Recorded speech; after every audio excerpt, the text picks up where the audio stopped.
For about the last 15 years, Missouri's been trending red. It's been a red state, and that is holding tonight. Our political editor Casey Nolan is here, and he has some new tools to help us understand how bi-state residents are voting in tonight's big races. Casey. Well, let's just pick up with what we were just hearing there in the governor's race. You know, Nicole Galloway, as Ann said, Democrats threw at the governor who was not elected to that position. They threw at him their only statewide elected official.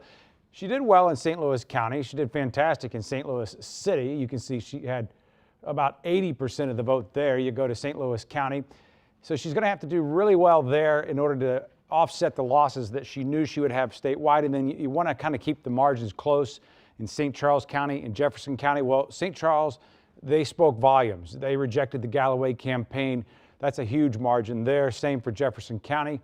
And then you go statewide and you see there's only just a few little pockets of blue for Nicole Galloway. I talked to the head of the Republican Party tonight by text. She said that they see this as a rejection of extremist leftist values of the Democratic Party in Missouri. I think Nicole Galloway would say she tried to run a little more centrist of a campaign, but nevertheless, the rejection part you can't argue with. If we go to Missouri's presidential race, well, you're going to see something very similar there.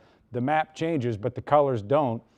St. Louis County going pretty strong though so far for for Joe Biden. St. Louis City as well, but then again backing out across the state. The AP has called Missouri for President Trump again. Just those little pockets of blue. It's not so much, Mike and Ann, that we necessarily have red and blue states, but we have states with blue cities and red urban areas, rural areas with blue cities. That's where the divide comes down to in Missouri, just like we're seeing it across the country tonight. Of course, a big change since 2004 when Missouri did go red. Before that, it was a bellwether state.